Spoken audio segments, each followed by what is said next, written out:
So had I known that you were expecting to get the cryptographic details, I would have prepared a presentation with equations. But unfortunately, there are no equations. Maybe it's fortunately. Excuse my voice. So I'm going to talk in general about the different paradigms for protecting cryptocurrencies and essentially explain why we believe that MPC is actually the right solution to this problem.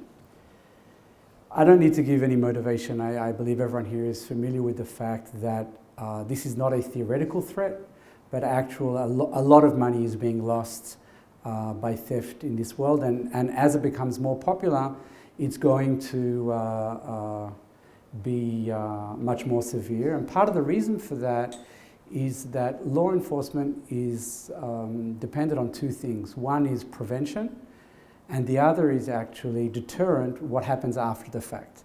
And most of law enforcement works not because of deterrent, not because of prevention, because for prevention you need a police officer on every corner of every street in the city, but because afterwards there's a threat of punishment. But in the digital world, where I can sit across the world in some anonymous country, that is very, very difficult to actually achieve. So therefore we actually have to rely primarily on prevention only, and that's much, much more difficult. And if we think about what's happening or the underlying infrastructure for cryptocurrencies and for any digital assets, we actually get to a very unique situation. And the unique situation is that any asset is protected by a cryptographic key, so simply by a series of bits, by a piece of information. That's all that protects that currency or that digital asset. And what's stealing that key gives you access to the asset. However, it's much, much worse than that. If we think about the standard cryptographic scenario, I might have a key that encrypts 1 million credit card numbers. If you manage to use that key to decrypt 10,000 of them, you stole 10,000 credit cards out of 1 million. It's not a great situation, but it's not the end of the world.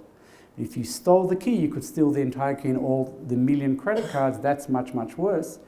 In our setting here, I just need to use the key once and I can steal all of the money. So if I have a key that protects $1 million in assets, I don't have to steal the key. All I need to do is just use it once. A single operation with that key, and I'm actually able to steal everything. So it's not a matter of theft, but rather fraudulent key usage. And that also makes it more difficult. And to further compound this, the entire philosophy behind blockchain is that it's an irreversible infrastructure. Once you've carried out a transaction, it's not possible to reverse back. So in the standard banking industry, very often you can actually reverse transactions back. Not always, but very often you can. In the cryptocurrency world, you cannot. So we have to prevent any single fraudulent key usage, and if we don't manage to prevent it, it's lost and immediately. So what are the different scenarios that are of interest when we come to consider this space? There are three main scenarios, and I want you to look at them in more general even in what's written here. So one is custody. In custody we have assets. They can be cryptocurrencies, they can be other digital assets going forward. And we just want to keep them safe. We don't want to move them around a lot. We have a large investment and we want to keep it safe. So typically it's low transaction volume. However, we do need to be able to support fast transactions in the case that people actually want to get their money out quickly for whatever reason it may be. In exchanges, it's a little bit different. There's often a high turnover. There are a lot of trades happening all the time. But today, actually, exchanges have a serious problem in their transaction time. And this is due to what was mentioned beforehand with cold wallets. If something is in a safe and we need 4 people to come and open up the safe and go and access it, then it's going to be very hard for us to promise our customers that they'll be able to make a trade within less than a couple of days. The first time I heard this, I was actually quite amazed. I mean, the whole idea of digital currency is like immediate, it's fast, it's low cost. It's none of that, okay? So actually, exchanges who rely on cold wallet technology often guarantee only a couple of days or something. They won't guarantee anything less than that. We have a customer who, using our technology, reduced their transaction time from a couple of days to about a minute.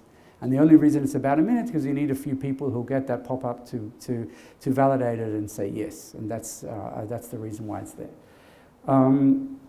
You also want, in the exchange type scenario, to be able to define wallets of different sizes and have different protections for different size wallets. So you can have very, very large wallets or vaults or where you have a large amount of funds, and you would want it to be more difficult, a higher level of protection on those wallets, and you can have smaller ones which are used for small transactions, and you want that to be really, really fast, maybe even fully automatic. There's also the wallet world for end users. Everything that I say will be relevant to that as well, but I won't refer to them explicitly in the presentation. So what do we want when we're looking for a platform to secure this type of setting? So obviously high security, that's sort of a given. We need to have that. But I want to stress again, it's protection against key theft. It's not protection against key theft only. Obviously, if you steal the key, you can use it. But you don't need to steal the key to use it. For example, I can have a key in a perfect box that can never be extracted from it. But if I can just access that box to ask it to carry out the operation, I can steal everything. So fraudulent key usage is the primary property that we want to prevent. Backup and disaster recovery, of course. It's very nice to have millions of dollars in a safe that cannot be stolen, but if you can also not access it because you lost your key, it's not so nice anymore, right? So we need to have a backup that is, we can be 100% sure that the backup is also valid. Fast transaction speed, I talked about that already. It's crucial for making the business happen. So security is we can do security often in very good ways, but combining that with something that enables the business is actually the challenge. So as a security person, as a cryptographer, I can tell you, yes, the most secure thing is don't do anything. No money will be stolen from someone who doesn't have any money. That makes it difficult to do business. So we want to combine those, and that's really what we're looking to do. Flexibility is also very important. So I mentioned flexibility in terms of the wallet size. We'd like to be able to define different processes for different levels of complexity and levels of protection for different sizes of vaults or wallets. We'd also need something which is flexible in terms of the type of coins, the types of the blockchain it's using. We want something that's completely agnostic to the entire currency or digital asset aspects of the solution. So we provide a security solution that doesn't care actually what we're protecting. And that's really important because it means we can support different things. It means companies that are going into one area and later find out that actually their customers want something different, we can support that. It means that when this whole world changes, and anybody who thinks it's not going to change over the next couple of years just needs to look a couple of years back. Okay, this is a very fast changing world, and we need to be able to support that flexibility. And also to support all the standards that are actually now in existence and know that technology will support the others as well. So what are the existing solutions? Cold wallets we've talked about, very slow transaction time, very painful. The philosophy or the belief being that it's 100% secure is also, by the way, not that simple. Because if I have a cold wallet solution, which is a laptop sitting in a safe, I need 4 people to come and physically type in a code in order to open the safe. Then they do that, then they come in and they plug the disk-on key into the laptop that's disconnected in order to get the transaction back. Who says that that disk-on key is not corrupted and has actually malware on it? So this is not a perfect solution. Okay, it's a good solution. I'm not saying it's a bad one. It's a good solution from security's perspective, but it's not perfect. Nothing is ever perfect in this world. But in terms of just the business processes, it's a huge problem. It has also problems in terms of employee satisfaction, by the way, because if you want to guarantee reasonable transaction time, you need to have people on shifts. You need to have people be there on the weekend.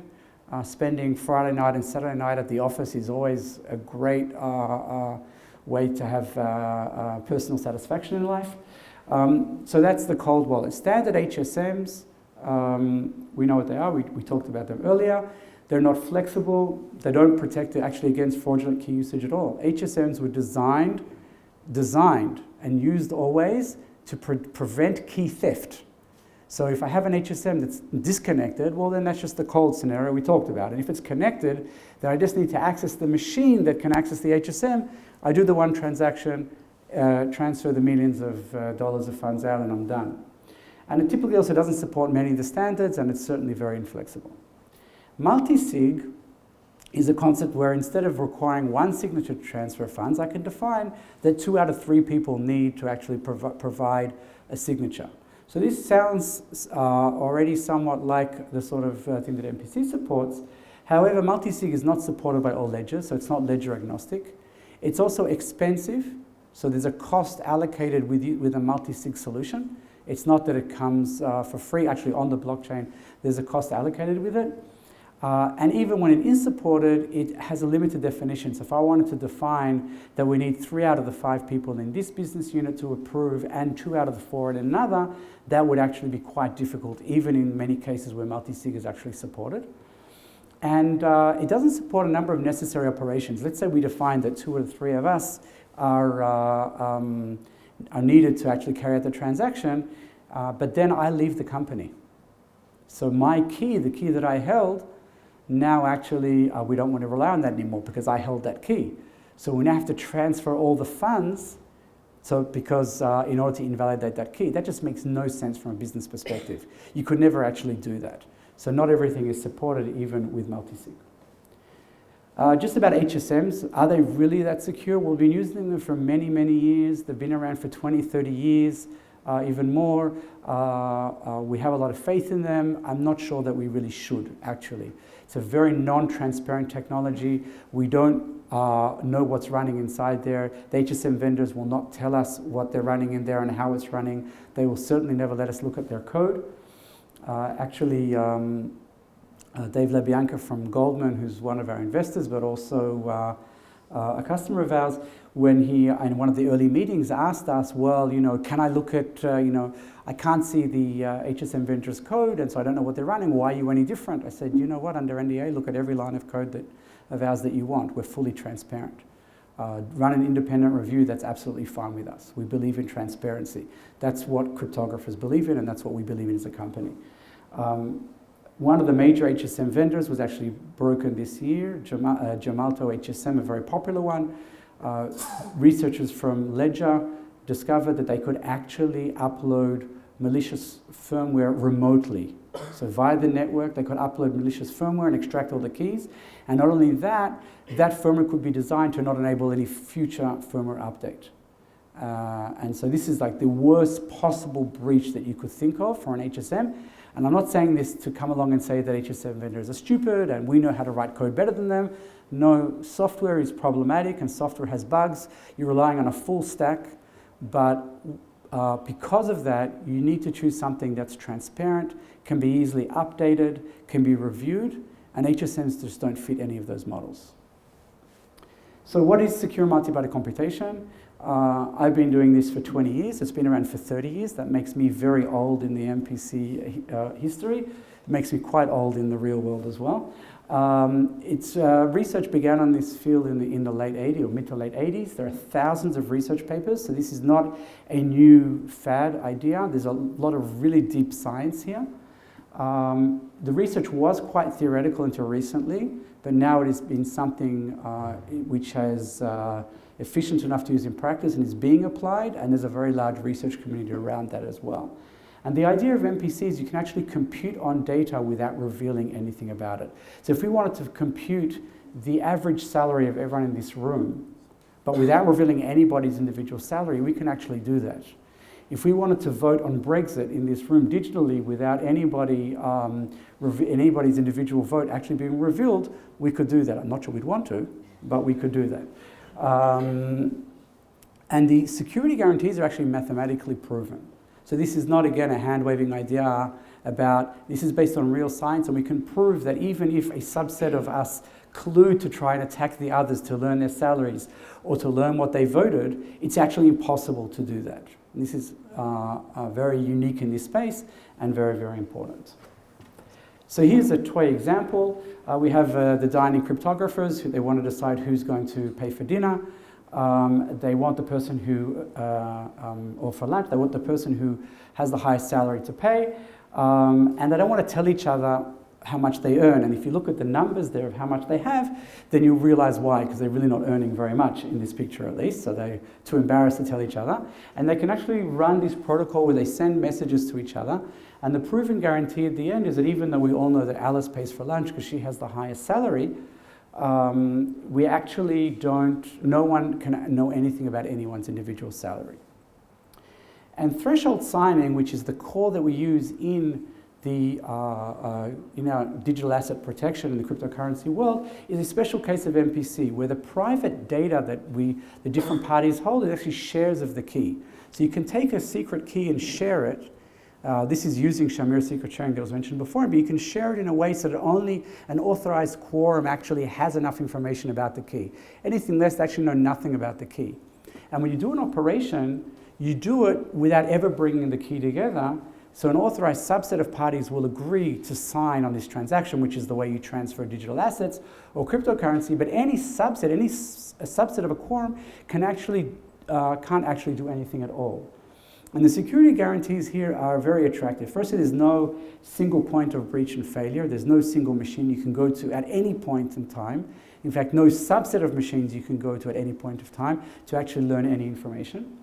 And all the parties in the quorum not only agree to sign, but also agree on a specific message to sign. So it's like, okay, we all agree to transfer $10,000, but then I cheat and manage to get us to transfer $1 million instead. No, the mathematically proven guarantees of MPC actually prevent that from happening. And that you don't get with things like Shamir sharing, which once you bring the key together, all bets are off. So each new signature requires a quorum, and as I said, the security holds even if a subset of the quorum are corrupted, meaning that they're running malicious software, they're expert cryptographers, they know all about our protocol, and they're colluding together to try to break the protocol. We have a mathematical proof of security they cannot.